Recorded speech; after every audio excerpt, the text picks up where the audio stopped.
Welcome to another episode of Random Ish with Sandra. How you doing? What's crackin'-lackin'? How you feeling?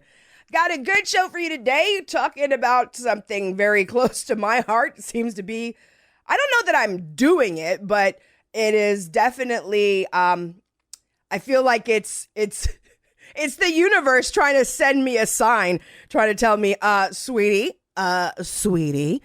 in a nice, sweetie voice. We'll be talking about quiet quitting. Also, I got the random nerd in me stories for you. And today's stories,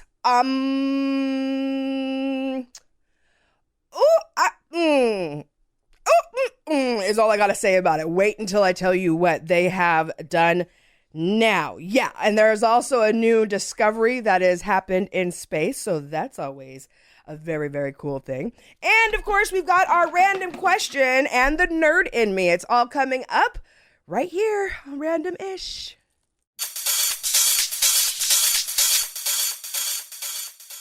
Hey, we're back. I didn't got so used to doing full-time radio again. I almost want to introduce this as a radio station.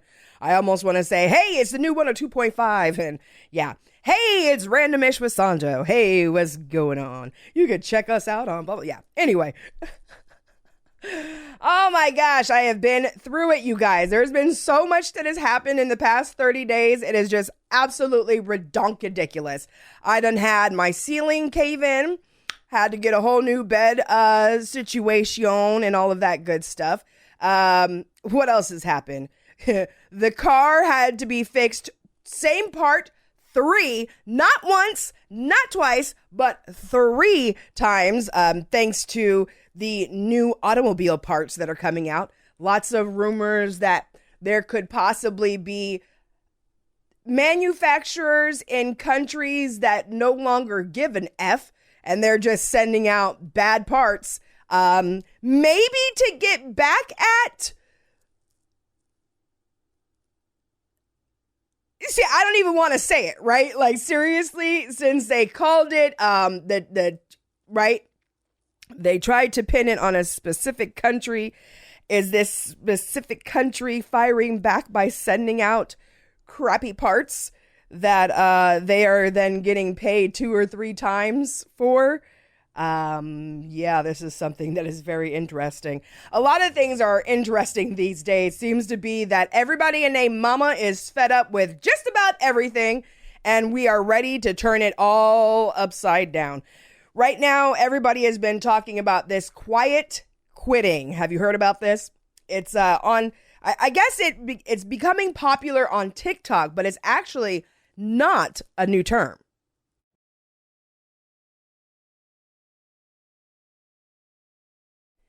So apparently the quiet quitting term actually was coined in 2009 at a talk. There was a talk about basically where the workforce is going, and it was brought up and mentioned, and now there's a lot of people on social media talking about it again, this whole quiet quitting. Now it's going back and forth about this. Let me make my final judgment. All right, anyway, before I break my little gem. Anyways, yesterday I saw online there was a post referring to the quiet quitting. And in the industry that I work in, I've been in entertainment since I was about 22, I want to say. And the entertainment industry is a funny one, because if you get yourself to a big enough level, it's like you can definitely have moments of breaks, right? But the entertainment industry is one where you fully commit yourself to whatever it is that you're doing. Say, for example, if you're an actor, if a role is going to require you to gain 35 pounds, depending on the actor, the actor is going to do what is necessary and put themselves through a lot just to make sure that they can actually convey this role correctly. Now, I wouldn't say that every other industry is like entertainment. I do think that entertainment might be an industry where this can get a little hairy because of so many changes that have happened. But in my opinion, I'm a hustler, okay? And I don't mean hustle as in that I want to hustle until I drop and that I'm just like, go, go, go until I drop. No, I mean that I actually like getting out and meeting people and being in the streets, and I enjoy what I do. I don't necessarily want to just sit at home and watch TV. I want to get out and I want to create and I want to have some fun and I want to entertain and infotain. You know what I'm saying? So with that being said, my mentor, when I first got into radio, told me straight up, when it comes to being a radio personality or any media broadcaster, media period, once you leave your house, consider yourself on, consider yourself working. And I have always taken that to heart ever since I first heard that. Thank you very much, Mr. Greg Williams. However, these days, it seems that there are many companies that are taking this type of good employee motto way too far. So this quiet quitting, again, it's not new. Okay. This has actually been a term that was coined back in 2009. And I do think that it could be of benefit, but at the same time, there's a part of me that is kind of like,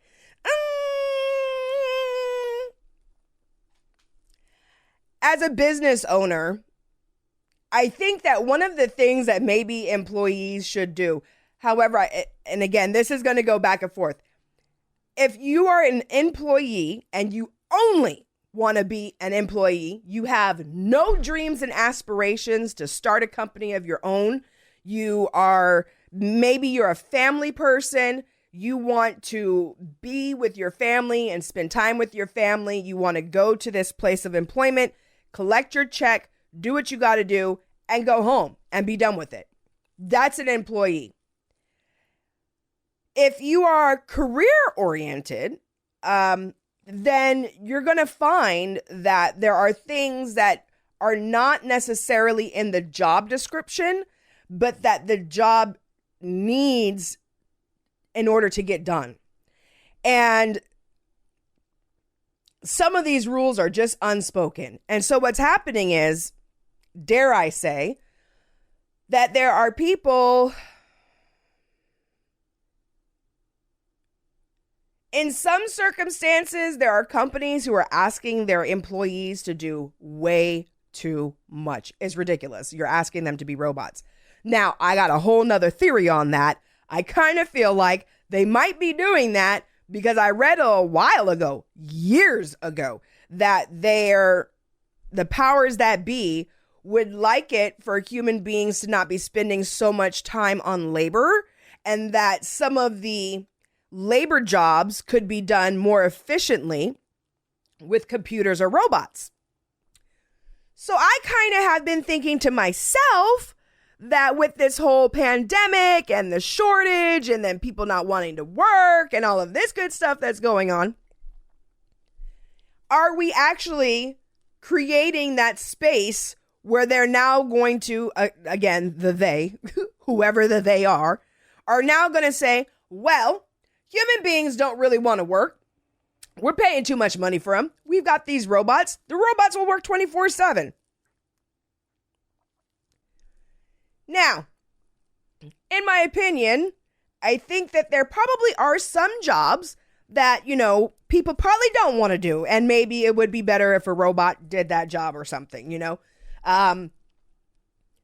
billboard hanging or something, right? Like, unless, of course, guys do that because they like climbing, but I would think that could probably be a little bit of a dangerous job, and maybe you could have a robot hang the billboards instead of a person. I know all billboard hanging people just said, what? I'm sorry. I think that there are definitely jobs that people don't necessarily want to do. Who wants to clean a toilet, So maybe build a robot that's going to clean a toilet. Don't leave that for a person. Those type of things I think I can totally understand. But I just kind of feel like we are on the edge of things changing in a way that we're not going to be able to come back from. And although I do think that because of the pandemic, that's the whole reason why quiet quitting has come back around, is because people are realizing, listen, bro, Ain't nobody trying to give you my whole damn life. You know, like seriously. And I'm not about to die over a job. It's not happening, you know? So I think that we are all wanting to have a little bit more of a work-home life balance. And I think that a lot of people found that they were able to get work done when they were at home, and they were kind of a little bit happier because they didn't have to spend time with, you know, Susie, who always is like eating their lunch. You know what I'm saying? Type of a deal, you know? But there's a part of me that also feels like there's a tiny, and I know that I'm going to get come for right now, right? But there's a part of me that is wondering, is this one of those situations where it's, I ain't finna do that. Oh, you not. And by the way, I do not mean this by black people. Do you understand what I'm saying to you? There's white people, there's Spanish people, there's all kinds of people who was like, I'm not finna do that. You know what I'm saying? So there's a part of me that's wondering if it's just a matter of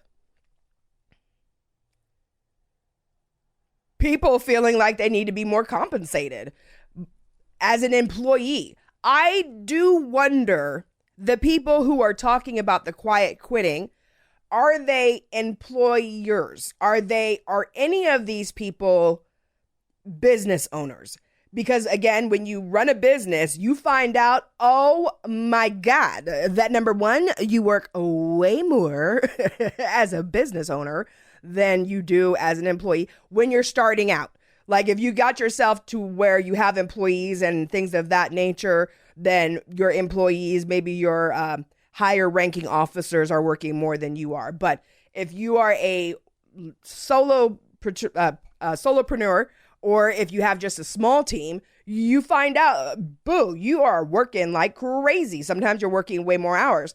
Not only that, you're never not just working for yourself. You're always working for a customer. And when you have a direct to client customer relationship going on, you can find out that some of your clients just like to ask for a lot. You know, they want way more than they want more value than what you're being compensated for. So that becomes a little tricky as the owner, whereas you don't want to lose your clients, but at the same time, you need to be compensated as well. So when you're, as an employer or as a boss, when you're in that position, I think it could be a little more understanding. You can have more understanding for employees who are like, yo, I'm here 45 hours a week. I don't have time to do anything else, and I can't pay my bills. Now, I think that's wrong. Okay. Of course, again, it depends on the business and how much revenue they're making as to what they can actually afford to pay people. But it is small businesses, by the way. Majority of America is really run by small businesses, not these big, huge corporations. Now, I can tell you this. If you're working for IBM, Google, Amazon, any of these big names, Paramount Pictures, any NBC, any of these big names, and they are asking you to do 50 gajillion things and you're not being compensated for it, I 100% understand the quiet quitting. However, if you are working for like a mom and pop shop and it's like the guy who owns the place and you and like two other people, well, boo-boo, you might just have to do more than what is called for on the piece of paper. You might actually have to, you know, think to yourself about what needs to be done and maybe not have a problem with doing it. Now, on the flip side, this is the crazy part.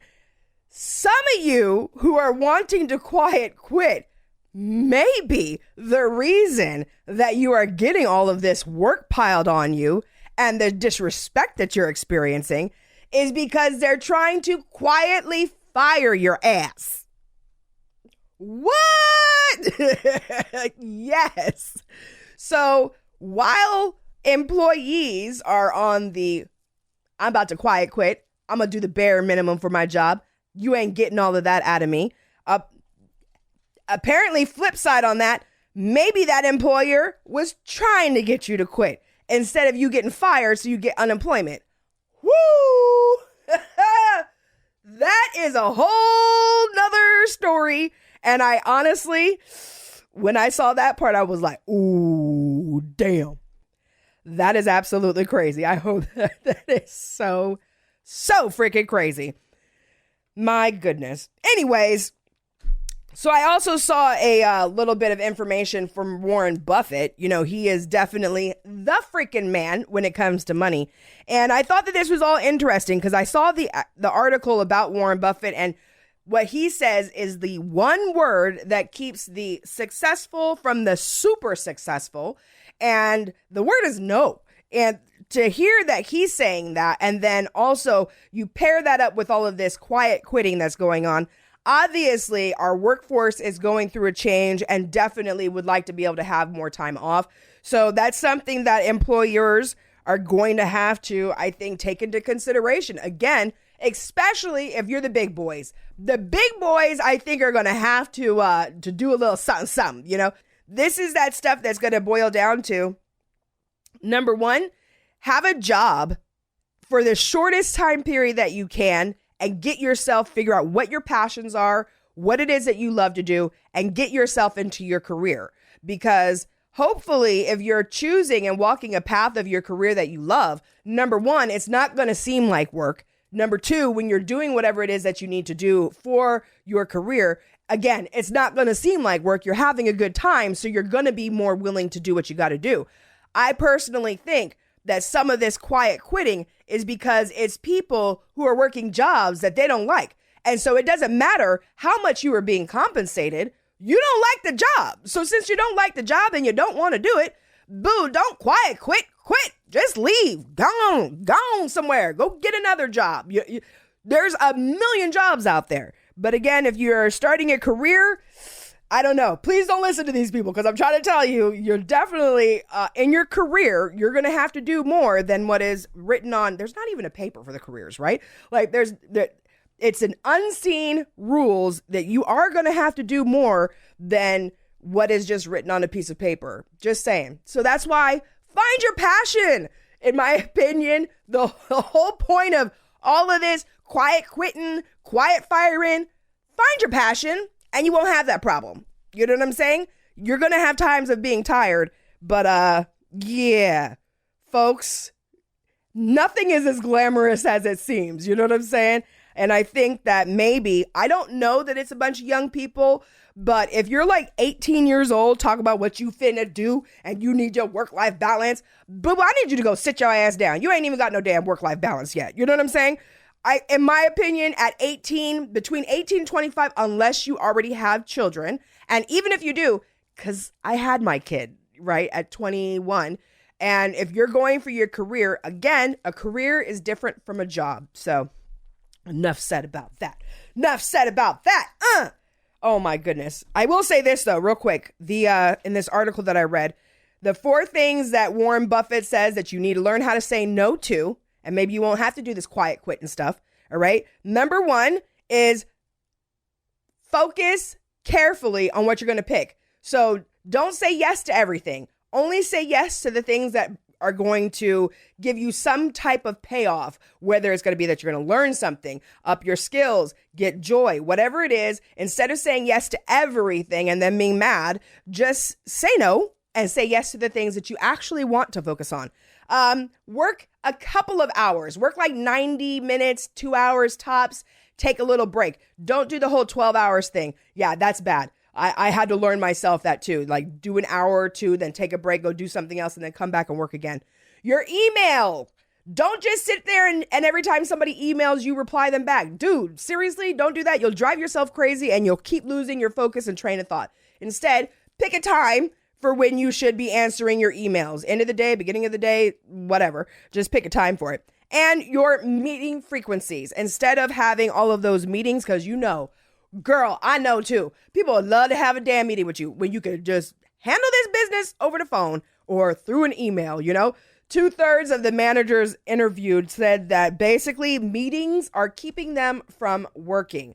So maybe if you use some of the no words, and if you find a career that you are passionate about and makes you happy and you actually feel something about, we won't need to quiet quit.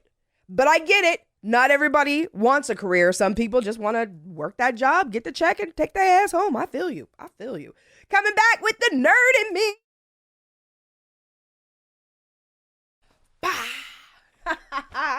What's going on? I feel like I haven't had my little trench coat and glasses on in a minute. You know what I'm saying?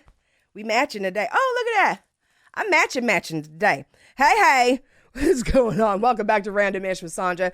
Okay, so I just came across a couple of stories for the nerd in me that, number one, made me say, oh Lord, is it really the end of days? I'm not bullshitting you. Okay, so what happened was a few days ago, this is the first time that this has been done and achieved. This goal that has been worked on and pursued for about a decade or so. The University of Cambridge has just announced that they have created synthetic model embryos, guys, with a full brain and heart. Yeah. Yep. Okay. Now, so just woo. All right. So the original thoughts that, of course, have been popping through my head are just like, oh my gosh. Now, some of the reasons that they've given that they would like to be able to create life is so that, and again, I kind of don't buy it because of all of the crazy that you guys have with the people that are already here. So this is to maybe possibly help prevent those early pregnancies from failing, because what they found is that they took some mouse stem cells, okay, and they mixed them up, 3 different types of stem cells. We won't get into all of the logistics of everything, but basically they took the 3 different stem cells and they guided them, and they kind of I don't want to say manipulated, but it kind of is, right? So they manipulated them in order to get these stem cells to then interact with one another. And the interesting thing is that one of these stem cells is activated by touch. So anyway, not using an egg and sperm, okay?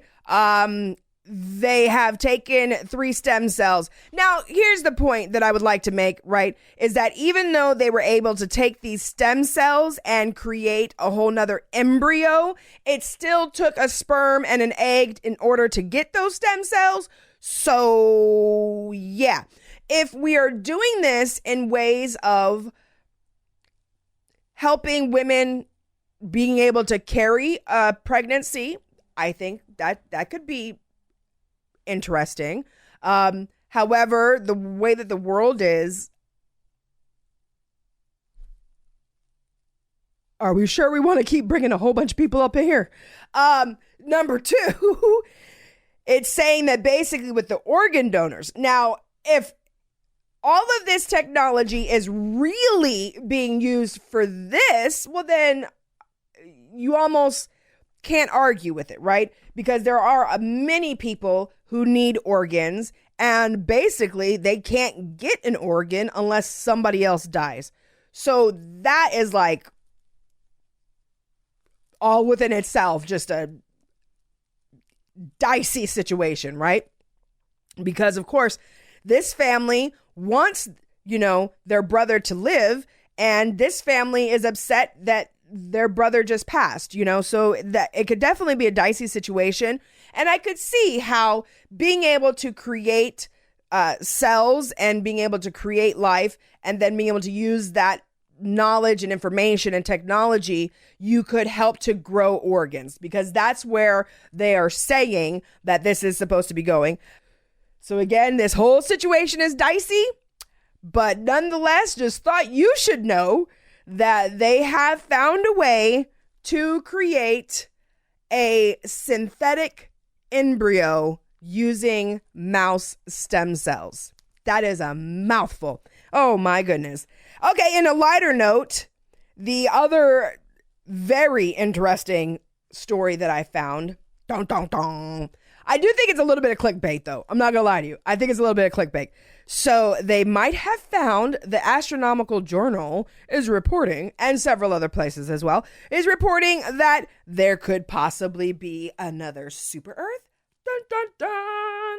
They have found this little tiny planet, T011452b, is the best candidate for being another possible Earth. They're saying that they have found a planet that could possibly be covered in water. They don't have any confirmation of it yet. And apparently it is the Webb telescope that will give them more information. As of right now, basically, it's an exoplanet that they found. The radius and the mass of the planet, and I guess where it's located, and the other different planets that are around it, is leading scientists to believe that it could possibly be a planet covered in water. So, and it's only 100 light years away. So, which, again, this is why I said this is making me say, dun, dun, dun, are the last days coming? Is this the possible new Earth? Yo, don't get me started. Don't even get me started. Don't get me started. Is this possibly the new Earth that is coming? Because I personally always thought that the new Earth would be a new way of living. But let me find out that it's actually a new Earth.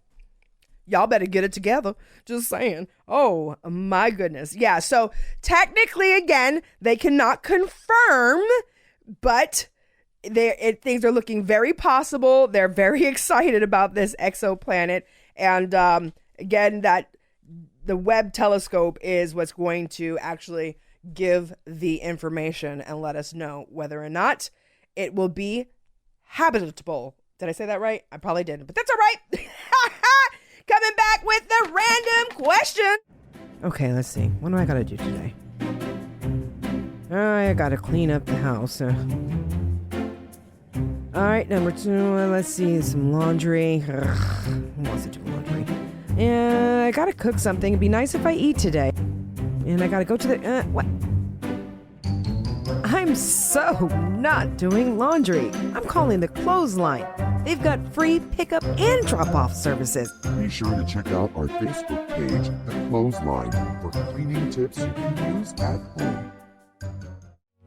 Where do those stylish women you see down the street get their clothes?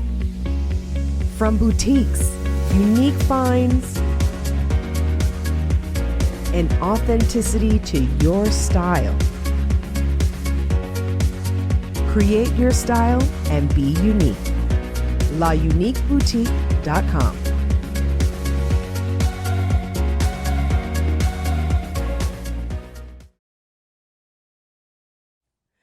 And welcome back. Yo, I am so looking forward to the day that I have a full team. You know what I'm saying? Somebody to like blot the face and come and get the sweat marks and stuff and make sure that the hair is slicked back and, you know what I mean? Make sure we ain't got no bats in the cave and, you know what I'm saying? Things of that nature. You feel me? Oh my goodness. I can't wait.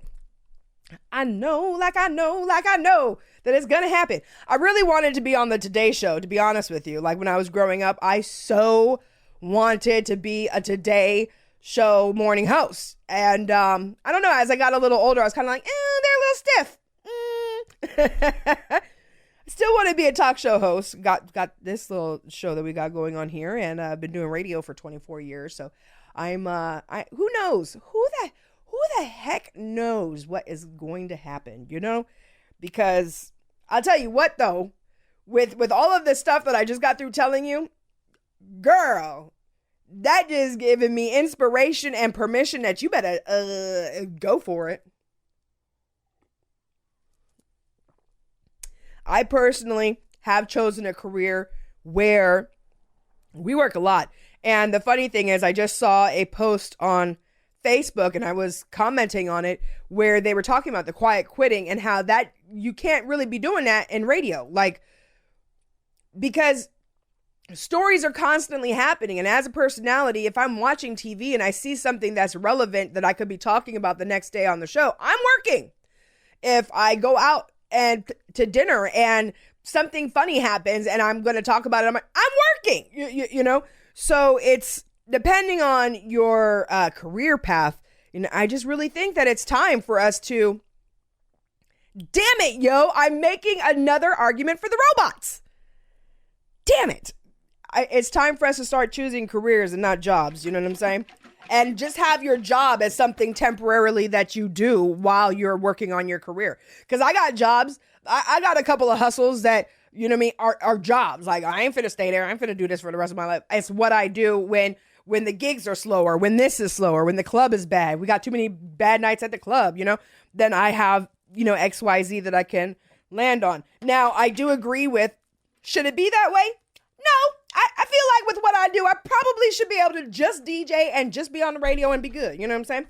But we do have to build the station. It's all good. I don't mind putting a little hard work. You know what I'm saying? A little hard work. How about I put the top back on this? Let's get into the random question because I'm running out of time over here trying to keep this thing at 30 minutes. You know what I'm saying? Anyways, let's see. I think last time I got like 2 questions. I still have 2, but let's try not to get that.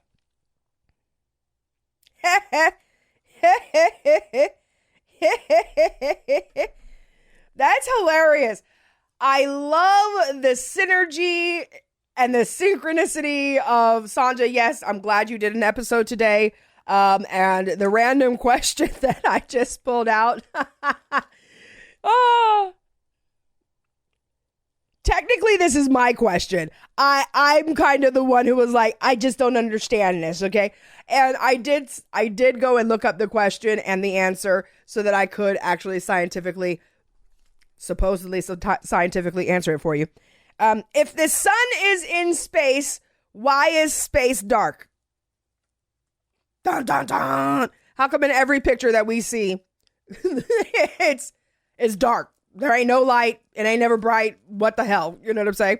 Okay, so check this out. Here's the answer, okay? Scientifically speaking, it's because space is a vacuum and there are no particles for light to bounce off of. So we see black. Basically, I'm going to now relate this to manifesting, all right? Basically, the particles that are in space give the sun something to shine on, right? In order for us to be able to see that light. So if there's no particles, you don't get to see nothing. How about we relate this to contrast? So when it comes to manifesting, I know I would love it if we could just have a wonderful, beautiful life that had no issues ever whatsoever. But something that I've noticed, and I mentioned the other day actually on radio, is that I was watching this show called The Good Place. Funny show. They get to the part where they actually get to the real good place. And the funny thing is all of the people who were in this actual heaven were like, it's not that they were dumb, but they were kind of dumb. Like they kind of only knew what information they gathered in life while they were in their bodies. And then once they came to heaven, because there was no problems, there was no issues, there was nothing going on, they didn't have to think. And because they didn't have to think, they didn't use their brains. Because they didn't use their brains, they didn't really have very much conversation. They were kind of dumb. So it turns out to be that contrast, the particles, so to speak, in life actually help us to develop and become better people. So we'll relate the whole sun and space, vacuum, no light without particles to if your life doesn't have some kind of contrast, you're not going to see the blessings. You're not going to grow. So I know, right? That was like, what? I basically just told you eat your vegetables so you can grow big and strong.